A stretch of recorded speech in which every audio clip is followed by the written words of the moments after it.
Welcome to the Season 1 finale of Comic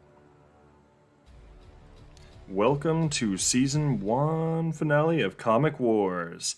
Tonight we're discussing the final match of Season 1 of Comic Wars. And the final round is between Crow from Rain City of Crowworks Comics, my company, versus Nightwing of Gotham City / Bloodhaven of DC Comics. Remember, the victor of the match will be announced during the outcome at the end of the show. So without further ado, let's get into the overview. As usual, let's go over the breakdown. So if we had a guest, this is where we would do some introductions, maybe a little conversation, and then get their guess, or guesses, depending on how many guests there were. This is where they would go and break everything down, what they think and why. After that, then we would get into the background details. Now this is where we start going over the details about each individual character. Their height, their weight, their age, their name, their real name. Maybe where they operate their activity at. Then we'll go over some little tidbits about them. Maybe, somebody's a relative of some other famous superhero, or maybe there's a dark and tragic past of another character. Sometimes these factors, little factors they might be, can play huge victories for one of the participants. After that, then we get into the feats. This is where we break down their greatest strength, durability, speed and agility, martial arts prowess, ingenuity, and gadgets and or powers. We start looking at what they're capable of. This is going to be where the bulk, the meat and potatoes of our data analysis is going to come from. And speaking of data analysis, that's the next part. This is where we actually break it down further. Now, tonight, there will be some of that.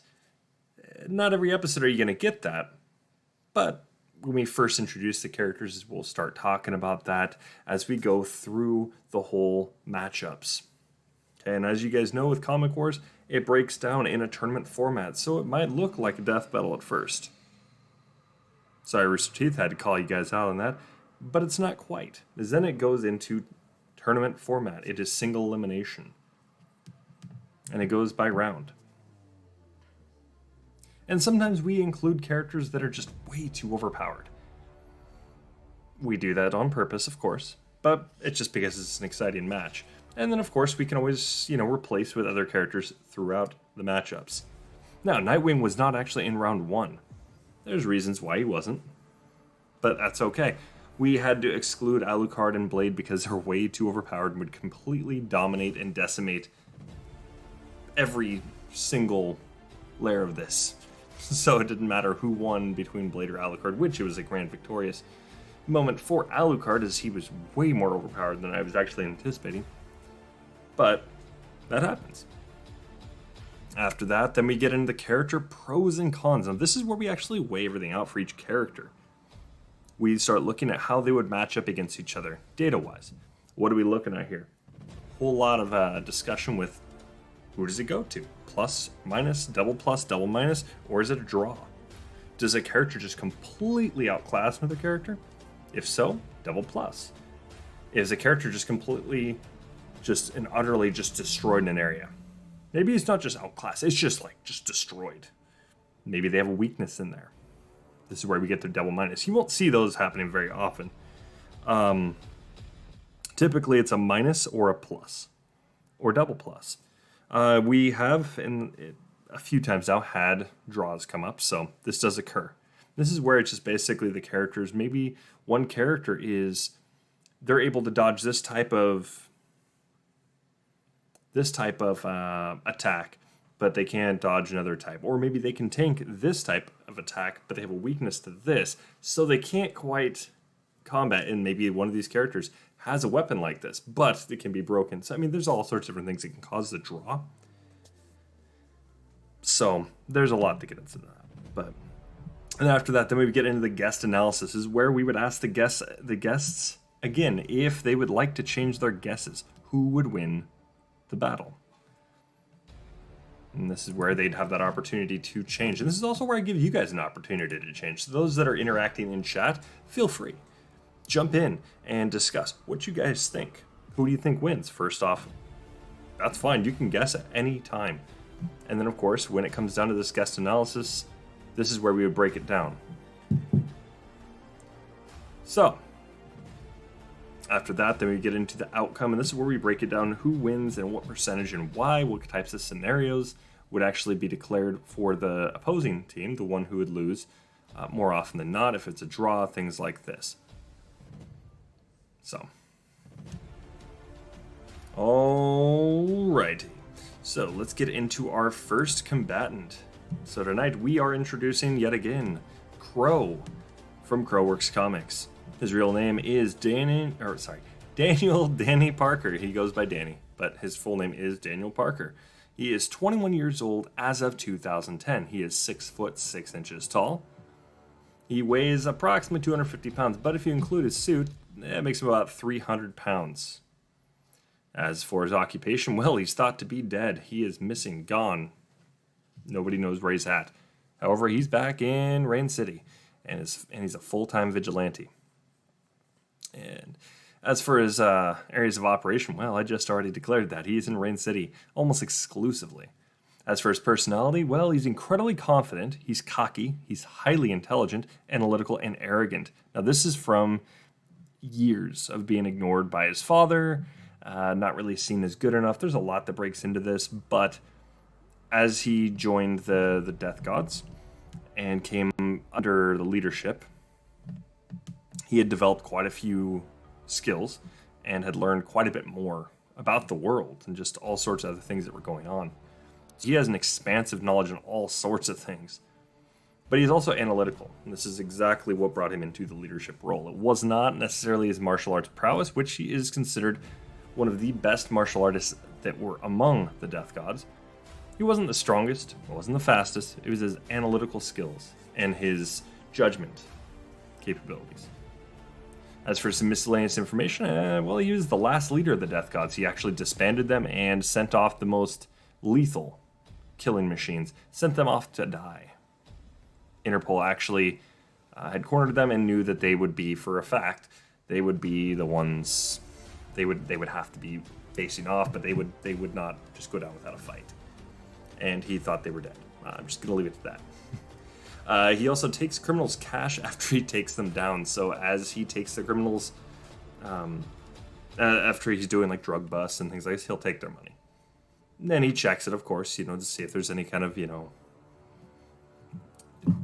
police tampering, things like this. So, I mean, he makes it so that way he's got, I don't want to say clean money, but he's got the dirty money, but it's not something that's going to be traced very easily.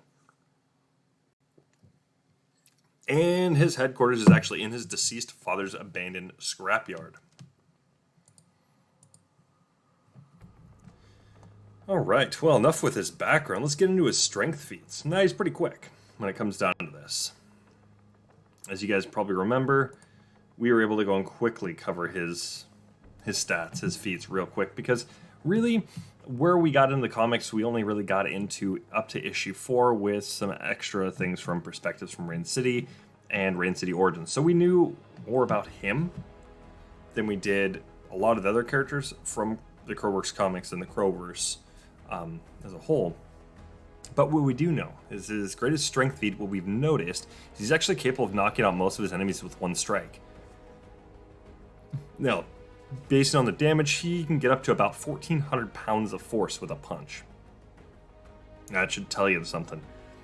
This is tremendous striking force, okay? Now, as for like lifting things, we've seen him lift bookcases and things like this, and you can go and gauge this, but it's not like, he's not like struggling or anything, but he's not like superhumanly strong. He's got a very, very powerful punch and kick and things like this. His strikes are very, very powerful. As for his durability, well, he's got a Kevlar and Nomex weave bodysuit with carbon fiber plates. He's tanked a Haymaker from Freak Show, which is a character that's actually capable of delivering a blow of over 162,000 pounds of pounds per square inch, so PSI. So that should tell you he's hitting quite hard. This is well over the limit what it takes to kill somebody. His suit's actually what caused him to be able to survive this. Even in the condition of being severely damaged and injured, he continued fighting. And he actually won that fight pretty handedly. Instead of trying to reason with him, he said, screw it, whatever, we're taking you down. He's also tanked hits from Reaper. Now, this guy's even stronger. He's strong enough to rip car doors off of cars with one hand. And he was able to continue fighting, even after getting hit multiple times. That should tell you. So, yeah, he was able to go and take that haymaker right to the chest and survive. But he's also been able to tank multiple hits from a guy who's ripping off car doors. It's ridiculous. It's like tanking hits from Bane. Whew. And as for his speed and agility, well, he's capable of catching thrown hatchets in the middle of combat. And this is also, if you were to go and read into Crow issue 1, issue 2, yes. You'd be able to see he actually does it through the smoke. He literally throws down the smoke bomb and then midair catches them and is able to throw them back. It's pretty intense. So he's very, very quick. He's also evaded and countered 2 attacks at once. This was actually from Neurosifix's lunging paralytic claws and Black Blade's. Basically, it's like a guillotine slash, just a downward slash. And he was able to go and evade both of those and then counter both of those at the same time. Pretty intense, pretty quick. But he also commonly catches smileys, which is a typical gang weapon. You know, all it is just essentially think the Belmonts from Castlevania. Think their chain whip. It's equivalent almost to a T. It's literally a chain with a lock at the end of it, a padlock. And he just catches those like they're nothing. Just because. So, should tell you something. And that also gives you a little bit of durability. He's able to it doesn't do anything to him, just doesn't phase him. As for his combat capabilities, well, his martial prowess. Well, he's mastered boxing, Krav Maga, Muay Thai, Taekwondo, kickboxing, and Brazilian Jiu-Jitsu, and his fighting style is very fluid and acrobatic. He's flying over the place, doing nothing but pretty much just striking. If he has to get people into holds, grapple them down, he will, and he can quite easily. As for his ingenuity, well, he utilizes stealth as a means of quick takedowns. He's also snuck up on Wolf, who's considered one of the best assassins in the Crowverse, but he's also considered one of the stealthiest in the Crowverse. And he's able to completely just sneak up on him like it was no problem. And keep in mind, Wolf prefers to keep opponents at a range because he's more of a ranged fighter. He prefers to just snipe, get a couple good shots in, and then that's all it takes usually. But he sits there and just, I'm going to sneak up on him. And this is a guy who likes to get in close.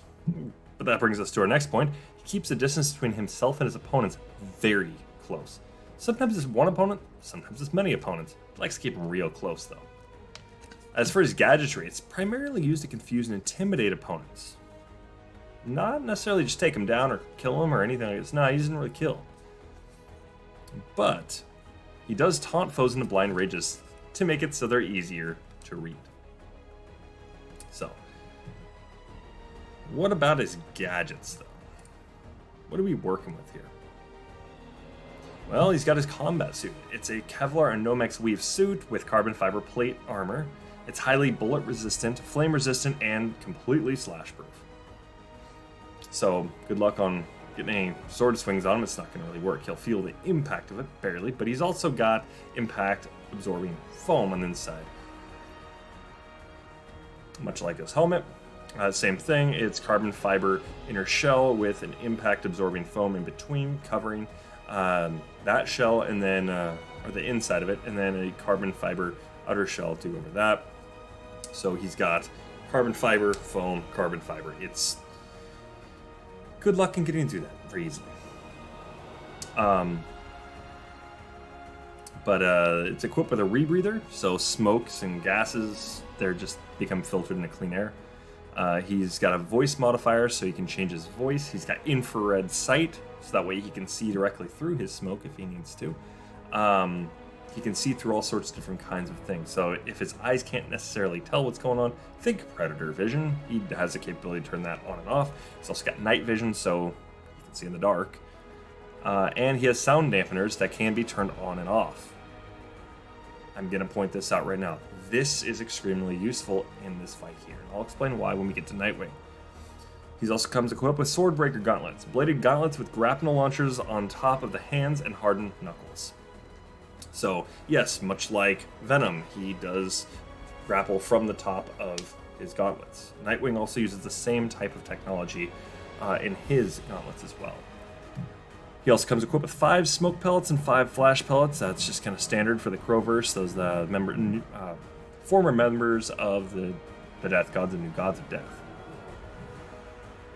And he also comes equipped with some throwing quills. For this one, we are going to say about 10. He carries anywhere between, give or take, about 5 and about 12. So for this one, we're just going to say 10, just that way he's got some throwing quills with him. They're just throwing knives, that's all they really are. But he calls them throwing quills as they are in the shape of a quill. He also comes with 8 murder boxes. Now these are just devices that mimic a murder of crows on a loop. I mean, they roughly have about an hour-long loop. He's got 8 of these. So this is where you get some prep time. He would require prep time to be able to use these most likely, or be able to distract his opponent long enough to be able to actually set some of these up. On top of that, he's got a weighted glide cape. The user can glide instead of fall and use the cape as a makeshift whip to grab with. So yes, he can go on, just like the show The Cape, he can use his cape to literally grab on your arm and yank you forward. If you got a weapon, he can literally whip it out of your hand. All sorts of different uses he has with it, and he is extremely proficient. He's literally mastered it, so he's pretty insane with it. On top of that, he's also got 2 grapnel launcher ammunition. Yes, he does have to change them, and they are quickly changeable. He can literally do it through one grapple swing onto the next. So, just to explain how quick that takes for him. So his opponent tonight, though, is Nightwing from DC Comics. His real name is Richard Dick Grayson. He's 25 years old, and that's as of right now. And he's 5 foot 10 inches tall, 175 pounds. This is with suit, mind you. His occupation, well, he's at a few. Bartender. He's been an agent of Spiral, which is kind of like a super secret CIA, like more secret than the CIA. And he's also still a full-time vigilante. His areas of operation included Gotham City and Bloodhaven. However, he has been all over the world fighting crime and stopping world-ending disasters. As for his personality, he's witty, analytical, intelligent, charismatic, and he jokes. Basically the equivalent of Spider-Man. So if anybody that's watched Spider-Man movie, or read the comics, or watched the cartoon, you'll see he's incredibly witty. Well, that's Nightwing. To a T. He'll sit there and kind of poke fun at you a little bit, and yeah, that's what he does. So, there would be witty banter in this one, for sure. As for some miscellaneous information, well, he's the adoptive son of Bruce Wayne, who's also known as Batman, the adoptive brother of Damian Wayne, who's current Robin, Jason Todd, who's current Red Hood, and Tim Drake, not Time Drake as it says up there, I do apologize for that, but he's also current Red Robin. He was also Court of Owls. It's kind of like Batman's evil Illuminati, if you will. Wanted him to be a Talon, was actually looking at him for a while, and actually recruited through Haley's Circus, one of the many different facets they recruited through. And he also took on the mantle of Batman for a short time, and even was Batman of Batman Inc. in Gotham. So, when that occurred. But what about some feats, though? Well, you got the strength. Well, possesses enough strength to break a holographic construct Bane's back, which is hard, keep that in mind. So they're able to also retain certain weights and things like this. He was able to break Bane's back. Keep that in mind that Bane broke Batman's back, so this is kind of vengeance, if you will, through training. He threw KGBs, who is 231 pounds, through a concrete wall. He's capable of throwing a refrigerator weighing anywhere between 100 and 400 pounds with exerted effort. Capable of damaging Blockbuster, who has an extremely enhanced durability. Can easily lift a man, which if you look at the average American male, roughly about 200 pounds, he can lift that with one hand. Strong enough to punch people through stone walls. Smashed through a sheet of ice from underwater. Keep that in mind. There's a lot of resistance punching through water, and he was able to still punch through that. Threw a 280-pound man across the room. Can bench press 350 pounds. Broke Bane's back. Well, the holographic construct Bane's. Broke a car window while the car was submerged underwater. Once again, this is going to take about 24,000 pounds per square inch.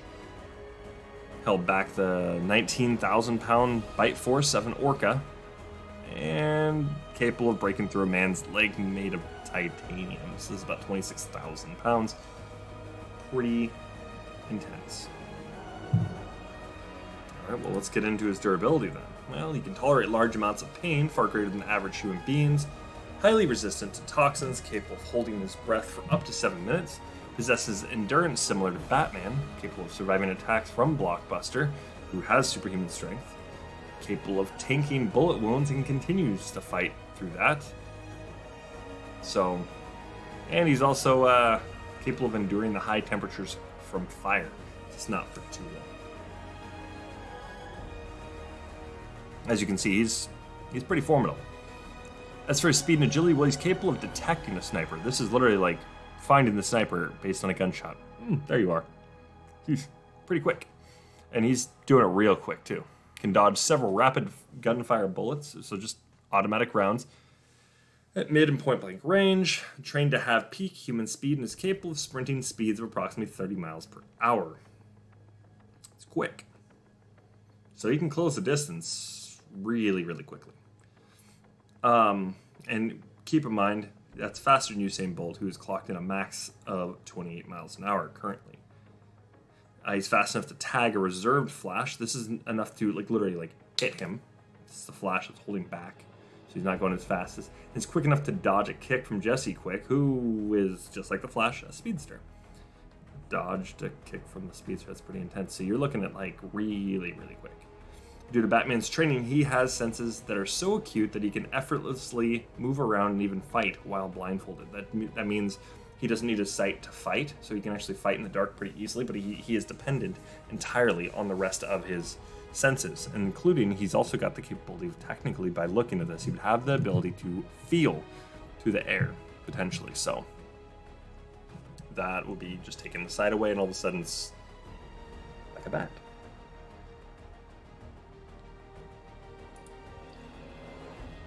As for his combat capabilities, well, martial arts, mastered a few.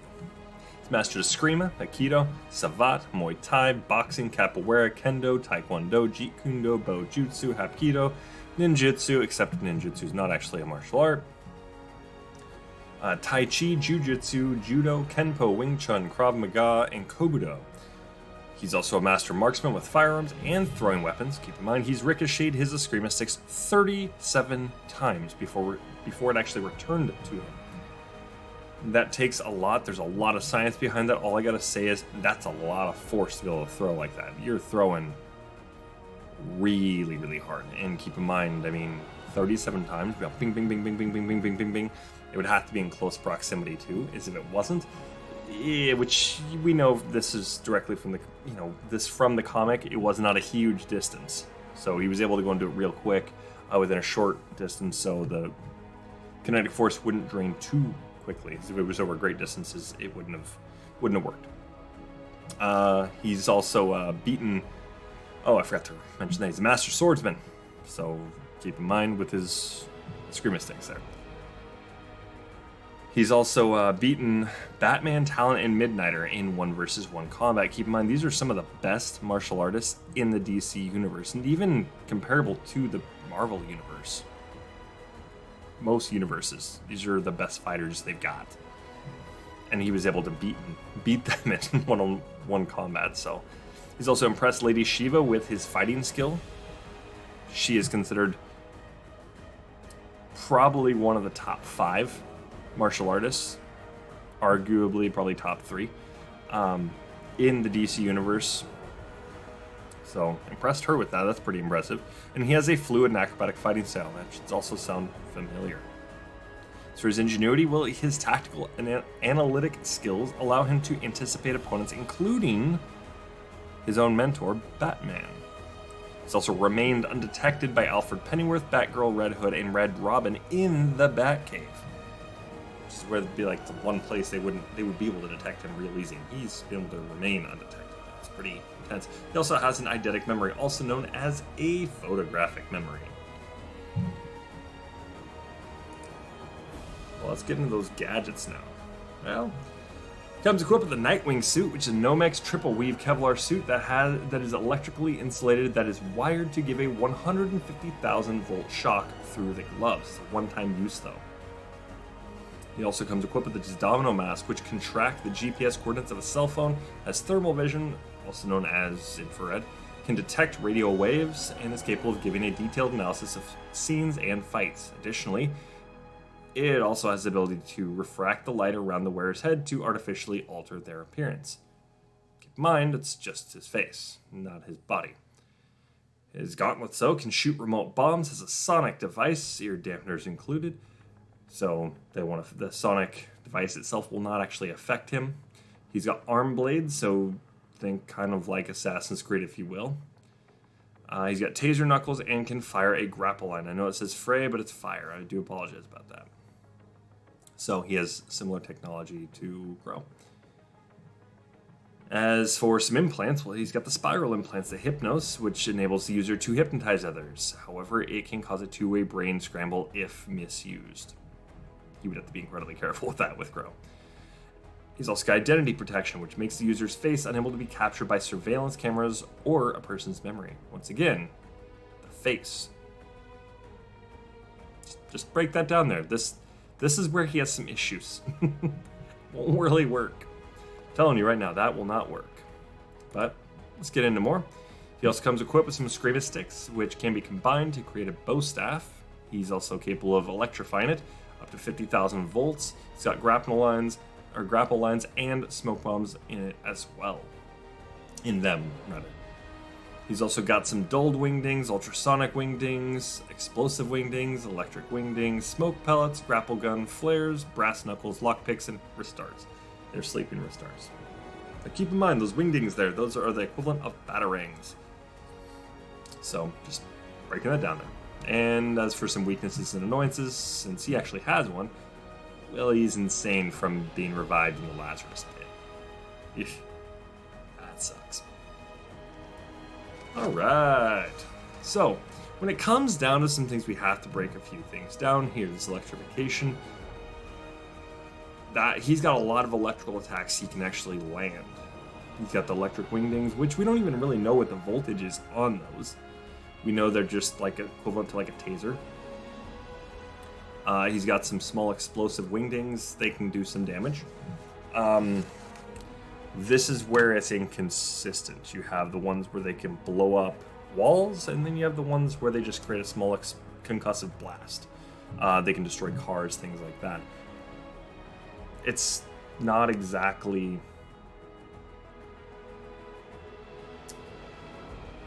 It's not always the same force.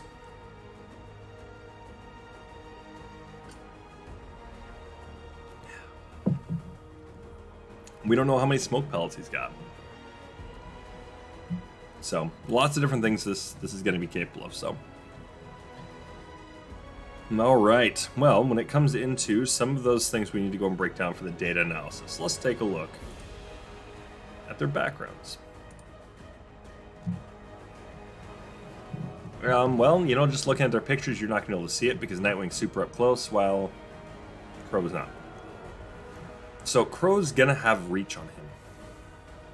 Not by much, but he'll have reach. Plus he has a cape that can also act the same way. So he can get some grabs and smacks in the face and all sorts of things with just his cape alone, which could also be used against him. Keep that in mind. So, but you also got a lot of cancellations. So one's intelligent, the other one's highly intelligent. So Crow doesn't exactly have an eidetic memory, but he's incredibly intelligent and analytical, just like Nightwing. Crow is also very, very well versed in all sorts of different kinds of things, including things like the paranormal, the supernatural, a lot of things when it comes into the tech field. He doesn't need to necessarily hack you to understand how to go and stop you. He doesn't need to hack into your stuff to be able to get the information he needs. He's got all sorts of different ways around it, but if he needs to, he can. And he's well aware that he can do things. Now, can he hack? Yes. Is he the greatest hacker in the world? Absolutely not. If it came down to hacking, well, Steam Tech is far superior to him, and he knows that. So there's areas of expertise he doesn't necessarily have, but he does have knowledge of them, and he does have a way to counteract all sorts of different things. So he's quite formidable when it comes to a lot of these types of things. But what about the feats? Well, 1,400 pounds of force, well, what is that? Break it down. 1,400 pounds of force. So if your punch is just through that, it's 1,400 pounds. Is that PSI? Well, there's force and there's velocity. You can have a slower punch. We don't really have the velocity on this. We know he's fast. So he's got the force and he's got velocity. So this is going to be an intense fight. It's going to be, so far it's pretty close. You'll see where this breaks down. So I've been looking at this and I had to do a whole lot of data analysis pre-show. And believe me, there's a ton of it I had to do. Just tons. But 1,400 pounds of force is more than enough to go and... You could knock somebody out real easy. You could debatably just easily kill them. But he obviously has control because he doesn't kill his foes. But this 162,000 pounds per square inch... That's a vehicle hitting you. Well, it's a lot. I'll just put it that way. You're getting hit by a lot when you're getting hit in that, and especially in the chest like that. That's usually enough to kill somebody. He was able to survive. Severe damage, but he was able to survive. So, honestly, we don't really have to break anything down. Now that I think about it, yeah, there's not a whole lot of data analysis. So, I'm gonna get you guys your. We're going to get into these pros and cons. Then I'm going to let you guys get some guesses in. So if you guys haven't guessed yet, highly suggest trying so now.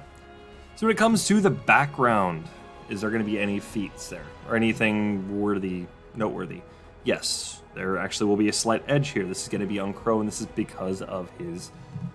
we have to look at a few different things here, but his reach is actually going to go and play a factor here. He beats him on reach. His kicks, he gets more reach. His punches, he gets more reach. He's also got more reach with his cape. Could that play a hindrance? Potentially. Will it for sure, though? Not necessarily. So, we're going to give a slight edge to Crow when it comes down to his background, because it does matter. As for strength, we're going to go and give a very, very severe loss to Crow on strength, because, well, 1,400 pounds of force of the punch is what we're looking at. He's around there. Because some of these characters he knocks them out or defeats them with one punch. He's not quite a one-punch man, but you could call him a one-strike man because that's all he usually takes. So this isn't a guy you would see in the ring. Just because he would not make any money for anybody. Except based on his outfit. But the thing is, when it comes down to it, Nightwing's been able to show over 26,000 pounds of PSI from punching. Not to mention he can lift 19,000 pounds, or withstand 19,000 pounds of an orca's bite force. Be able to hold it off. That's quite a lot of strength. He blows Crow out of the water. As for durability, now this is where the game changes. Crow actually... Even with his suit, he was able to tank a blow that could actually kill somebody very, very easily. Especially with a punch straight into the chest. Yeah, that could, with that PSI, that could kill you quite easily. And he survived it and continued to fight. Then was also able to tank hits from Reaper, who's stronger than Freakshow. Literally ripping car doors off of cars with one hand. That should say something. He was able to tank hits from him and then continued fighting. So he's fighting Bane, essentially, and wins easily and just tanks the blows. So that breaks down pretty easily. All right, so we got a severe outclass on durability. So double plus for Crow. As for speed and agility, now this is where, like we've been having to do, when it comes to closing the distance, Crow loses.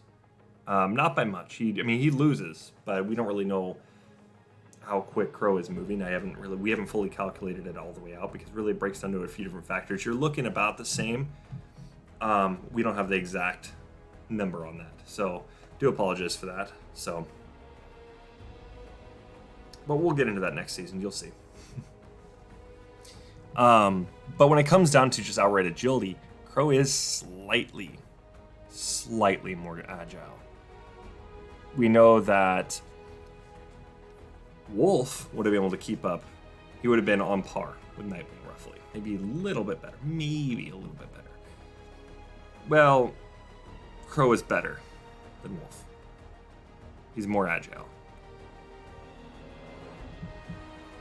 Not by much, but he is more agile. So he takes that win. Not by much. So Nightwing gets a plus for closing a distance, like his actual speed, while Crow actually gets a win on his agility. So he gets 1+ there. As for martial arts, they're roughly about a draw. Yeah, you got Nightwing, he's mastered more martial arts, but just because you master more martial arts doesn't necessarily mean your martial prowess is better. Well, Crow is down to a focus, so he's not going to be able to grapple as well as Nightwing.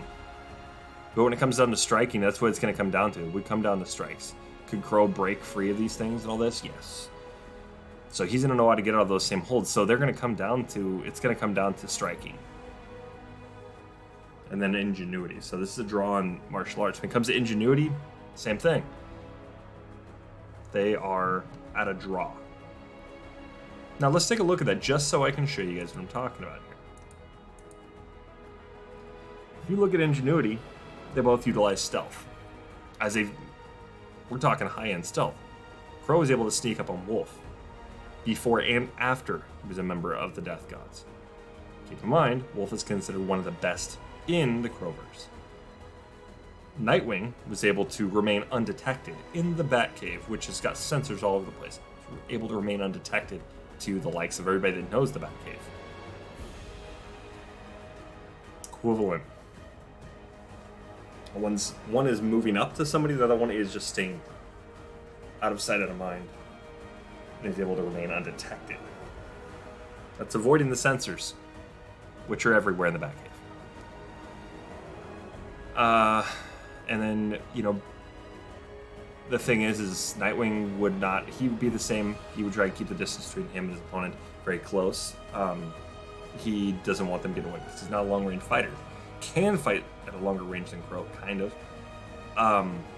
But he's a close-range fighter. And they both use their gadgetry to do similar things. Nightwing uses his gadgetry for quick takedowns. What is Crow? He uses stealth for that, but he also uses his gadgetry to intimidate and confuse his opponents, so this could work. Plus, he also taunts his foes into blind rages. Keep in mind, you've got Nightwing, who has got an insanity weakness, therefore this would actually affect him. Of all the opponents, this is going to be one of the worst ones to be affected by this. He could get him into that blind rage pretty easily.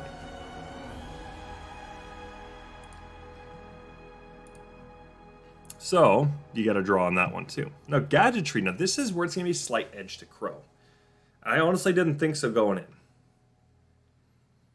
And the reason being is because Crows are going to be doing exactly what he needs them to do, and he's going to taunt him in his blind rage, which means you're going to have Nightwing trying to go in for those kill shots the entire time. He's not going to try and go, and get him into the perfect position to go and get the win. He's just going to try and go for those kill shots. This is going to make him incredibly easy to predict, and he's going to be able to avoid all these attacks. And the ones he does need to tank, so he can get in there, so he can go for the killing blow. Bam, he's got it. All right. So what are your guys' guesses tonight? Does Crow take the victory, or does Nightwing?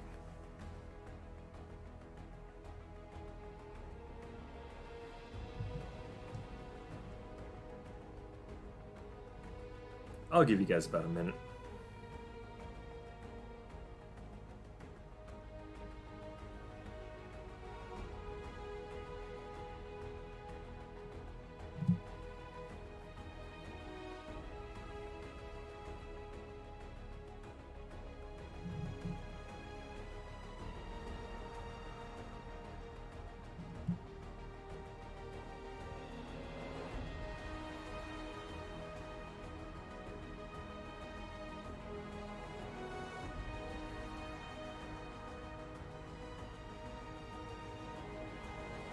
Come on, season finale, people. Who do you guys think? Is this going to Rain City's Vigilante, or are we looking at Batman's protege, the first Robin, Nightwing?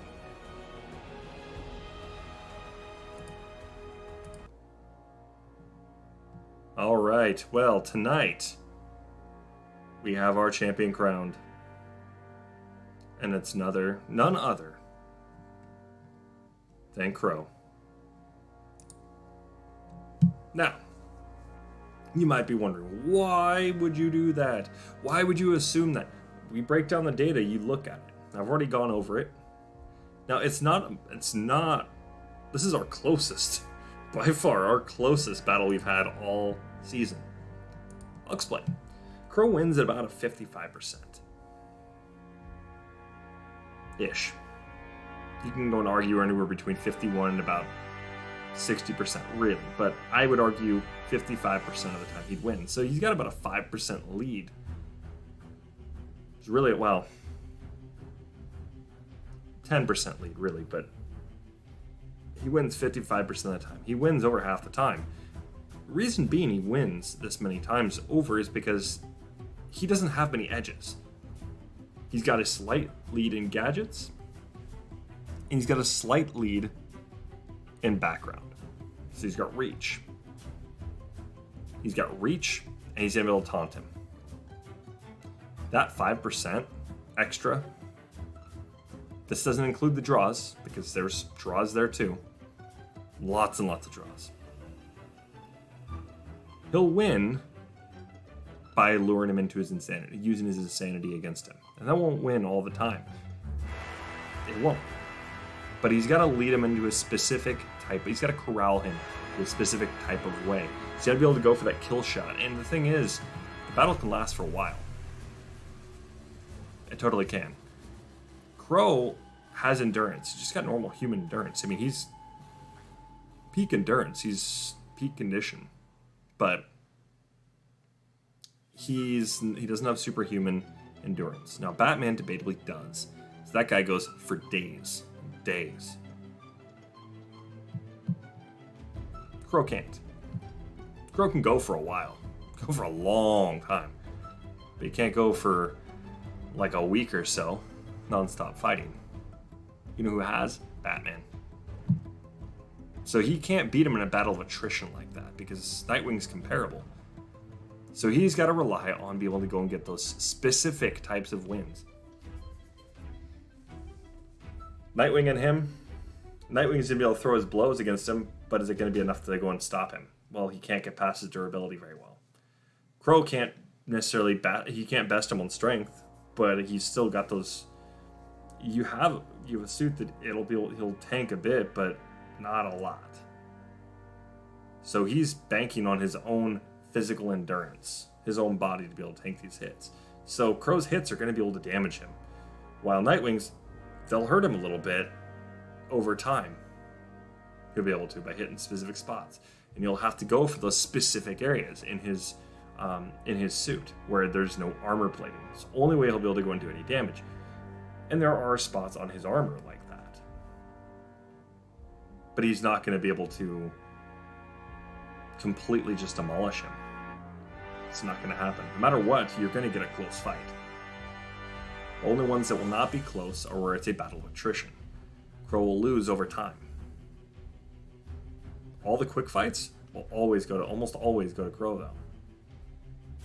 The majority of these fights are going to be anywhere between really quick to medium, and they're all going to pretty much go under Crow. You're going to have some in the battle attrition which can go for Crow, some, but it involves a lot of prep. If Crow gets any prep time, just a few minutes, a few moments, he's going to be able to go and allow for some confusion. And Crow knows he'll figure out real quick.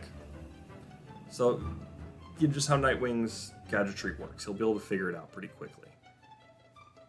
So it really comes down to a few different fights that are going to go in Crow's favor. Nightwing was going to win if it's going to be he's not lured into his insanity, which most of his fights will be. If he's not lured into insanity, he'll be able to take the win. because he'll be able to analyze him. His Hypnos could cause a win. It could, but not really. Once again, I got into the whole, well, you can't really, he's going to be able to change his facials, the way his face looks. On top of that, you can't remember his face because of the implants. So his face isn't going to matter, but a fighter knows that you're going to be looking at the arms, you're going to be looking at the body movement. You're not necessarily going to look at the face. Now, you could with the eyes, but he'll see it real quick. I can't really target his face. I can't really see what's going on with his face. I can hit at it, but I'm not going to remember it.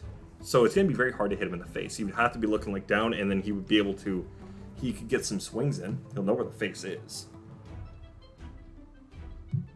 Well, that's open. That's all skin. Crow's going to be able to shred his face real quick. So really the Hypnos and all this, it's not going to do a whole lot. So the Gadgetry is where it comes down to. Is he's got some weaknesses in his Gadgetry. Crow's going to see what's going on. So that's going to give him an edge. Most of you might be wondering, well, that's really the edge? If you can't detect somebody's face, get into a fight and see what I'm talking about. Go watch some fights. The minute you get into the fight and you see what I'm talking about, if you can't detect somebody's face and you see what's going on, now you try not to be able to see their face. You're going to see something's up. It means you got to go for specific areas. You're going to have to go and throw and pre-plan that they're going to get into those areas, things like this. You're going to have to go and confuse them. You're going to have to do all sorts of trickery. Nightwing knows he's just going to have to go straight out, right? Just, I'm going to have to go and I'm going to pound this guy into the ground. It doesn't really work. It does, but it doesn't all the time. It's where they kind of butt heads. All right, but as for our preview for tonight.